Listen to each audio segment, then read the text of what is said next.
question that most people ask. Okay. You say that these thoughts come and they won't leave. Yeah, that's what it seems like. Okay, now, are you feeling out what you're saying? I tried last week. It didn't work that well. Oh, I tried a couple. You see, these thoughts will not leave because you want them to leave. Okay. Did you ever have a lot of children and around you? Oh yeah. Misguided. No. Let's picture this. Okay. There's a lot of children playing around you, and they're very loud and very boisterous, and you wish that they go away. You might shout at them. You might yell at them. No, you don't do that. Don't do that. Right? Do they stop? They don't stop if you tell them to shut up. That's right. No. That's what you're doing to your thoughts. Yeah, I know. It's a great, but I can't do it to myself.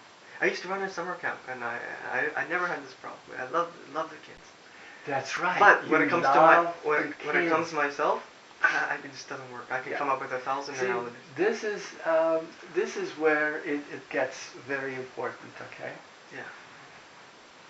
Thoughts, see them as kids. If you love the thoughts, they no longer control you. Remember one thing, the greatest power that you have is love. This means that you love everything. Okay. Especially the human part of you. The human part of you is a seeker. And it's always striving, always wanting, always needing, because that's its nature of learning. It is through that human, that we learn to be the being that we already are. We cannot be being and disregarding the human. The two have to integrate. The two have to become one. So when you resist the human part of you, which is now filled with fear, that represents everybody, which represents these thoughts all the time, what do? We try to get rid of them. You see, and the point is to accept whatever the nature of the mind is. Well, the moment you love the mind, not try to get rid of it, the moment you love the mind, you are stronger and greater than the mind, because the mind cannot love. Love is greater than the mind. Okay. Much greater. Okay. You see? So the moment you start to love your thoughts, now when I say love the thoughts, it doesn't say, hey, hooray, this busy thought is, I don't mean it that way. It means that when a thought comes, and it's a disturbing thought, just for a moment see it as a thought and how it's affecting your feeling. Because like we said, last week, everything is a feeling. And that feeling becomes your experience. Your experience is how you are experiencing life. That becomes your reality. Right. You see? Right. But that's not the real reality. So if a negative thought comes, just what made it negative? Me.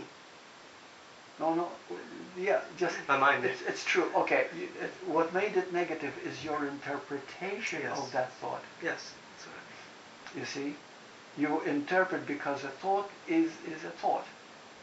You see, just like a feeling is a feeling. What makes it bad or good is our interpretation. I like it, I don't like it, based on other conditions that we have experienced, and then weigh everything according to our past conditioning, and we say this is good, this is bad, this is right, this is wrong, I should, I shouldn't. But what if the should and shouldn't, right, wrong, good and bad are gone, and everything is just a movement? See, the moment you start seeing everything as a movement, you become a watcher of that movement. The moment you become a watcher of that movement, you have no longer separated. There is a unification. And in that unification, that oneness, instead of scattering, all over the place, you come into a unified field. Okay? And as you become you come into a unified field, then you begin to feel better. That the only way to do that is to see the feeling that was created by that thought process, and then just allow yourself to feel what you are feeling. See, feeling the feeling means there's no story in it, there is no good or bad. It's just a feeling. And then the feeling has to change. Why does it have to change? Because everything changes. Well, not only everything changes, but the change when you become aware of a feeling, Yes. it always changes to its better. Really? Always, always, always. If you take, what example can I give you with that? Suppose right now, you came to me and you said, Bert, I'm really feeling sad right now. I'm feeling awful right now. Okay, and then we explore it together. What is it that's making you awful? It's always thoughts, of course. Always what you imagine, what is in your mind. And then you start saying, oh, I imagine how my girlfriend rejected me, or how that happened and that happened, that happened. You see what I mean? And all of a sudden there's a sadness, because then what happens is when you picture something negative that has happened and it's controlling you, it also brings the future into it. You see, whenever we are afraid of something, the future also comes into it, because time consciousness is getting caught. For example, gee, my girlfriend rejected me, and I feel so bad, so now I'm feeling lonely. And I'm going to continue feeling this way because this is the way I am. See, the future.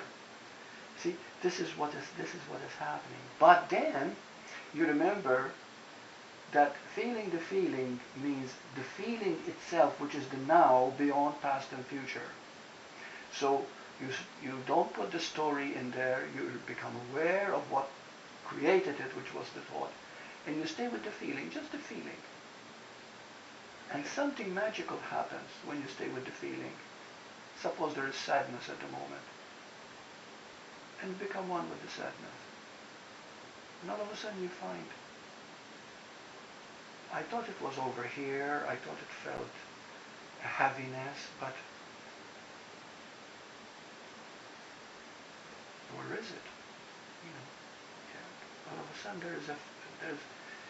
there's a feeling of neutrality at the moment. Then the moment you stay with that neutral feeling, which is not good or bad, right or wrong, which has no meaning in itself, you stay with it, something else happens.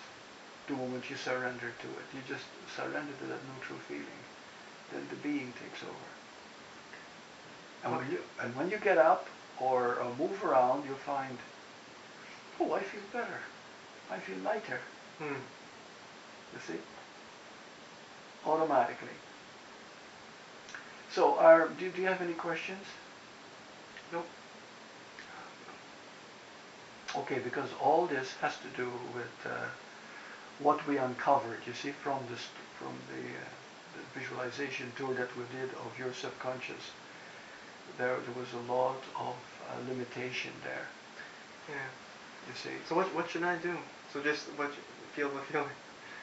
That's all you can do. Stay with it until it's neutralized into a good feeling. Always. When you begin to feel good with a feeling, and you have complete power in that, feeling has no power over you unless you give your power to it. Do you understand? This is very important to understand. If any time a feeling takes over, it means you've given your power to it. It means you willingly did that. But you are in command. You are the master of your feelings. Truly you are. And very few people do that. And when you say, okay, this feeling that is bad now, yeah, okay, what is so bad about it except my interpretation of it? It takes courage to do that, because you want to justify your anger, you want to justify the fact that you feel bad, you even want to think that you're not good enough and there's something wrong with me and you don't deserve love, and all that will come into it. But remember, these are all lies you're telling yourself, which are manifesting. So you've got to look at that and let them go, because your true nature is spirit, your true nature is love. Okay. Your true nature is beauty itself.